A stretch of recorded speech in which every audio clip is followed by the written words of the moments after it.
আসসালামু আলাইকুম, কেমন আছেন সবাই? নতুন একটি ব্লগ ভিডিওতে সবাইকে স্বাগত জানাই। কালকে 8ই নভেম্বর ছিল, অ্যাকচুয়ালি আমার বার্থডে ছিল। স্বাধীনটা কীভাবে কাটালাম সেটাই আজকে তোমাদের সামনে তুলে ধরার চেষ্টা করছি আমি। প্রথমেই হচ্ছে 12টার সময় বোনের উইশ দেখে মনটা খুশি হলো, তারপরে হচ্ছে বর উইশ করেছিল। একটু পরে সকালবেলা ঘুম থেকে উঠেই দেখছি সমস্ত কিছু রান্নার আয়োজন শুরু হয়ে গেছে। সত্যি বলছি, আমি কিন্তু বিয়ের আগে যেই বছরটা বিয়ে হয়েছিল 2021 সালে, ওই বছরটা কিন্তু এইভাবে হচ্ছে স্পেন্ডটা করেছিলাম সবাই মিলে কেক কাটিং করে। তারপরে বিয়ের পর আম্মুকে নিয়ে এক নতুন জায়গায় তেমন কিছু সেলিব্রেট হয়নি, মানে হয়নি বললে ভুল কথা, হয়েছে বাট অতটা এইবারটা যেরকমভাবে হচ্ছে ওইভাবে হয়নি। আর এদিকে মামি হচ্ছে চাপ করবে বলে ম্যারিনেট করতে রেখে দিয়েছি। আমি তো উঠে ব্রাশ করে তারপরে চা আর নাস্তা নিয়ে বসে গেছি। বুঝতেই পারছো, বার্থডে গার্ল বলে কথা, একটু তো খেতেই হবে। তারপরে হচ্ছে অমলেট খেয়েছিলাম।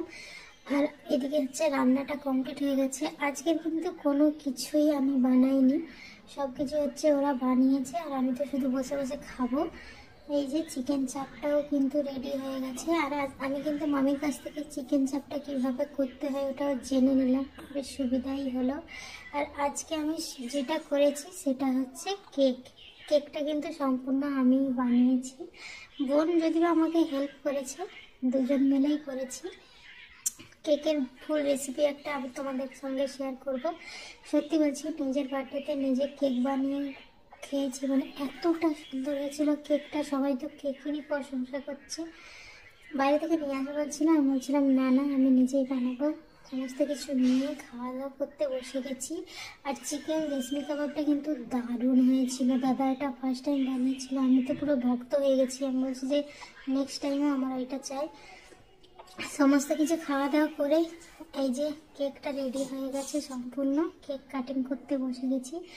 কেকটা কাটিং করে নেওয়ার পর আবার কিন্তু বাড়ি চলে আসবো। অনেক করে বলছিল থাকার কথা, কিন্তু অনেক দিন এসছি, ওই জন্য আর থাকার ইচ্ছে করছিল না।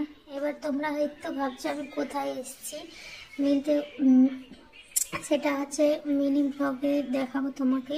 এখন আমি শুধু বার্থডেটা বলছি, ওটা আমি পরে তোমাদের সঙ্গে শেয়ার করবো কোথায় এসেছিলাম। সব কিছু খাওয়া দাওয়া করে আমি এই যে বেরিয়ে পড়েছি বাড়ির উদ্দেশ্যে। অনেক করে বলছিল থাকার কথা, আজকে আসতেই দিবে না, কিন্তু কি করার আছে, আসতে তো হবেই, বরের কাজ আছে। আর অনেক দিনই হয়ে গেছিলো, সেই জন্য বাড়ি চলে গেলাম। আল্লাহ হাফিজ, সবাই ভালো থাকবে।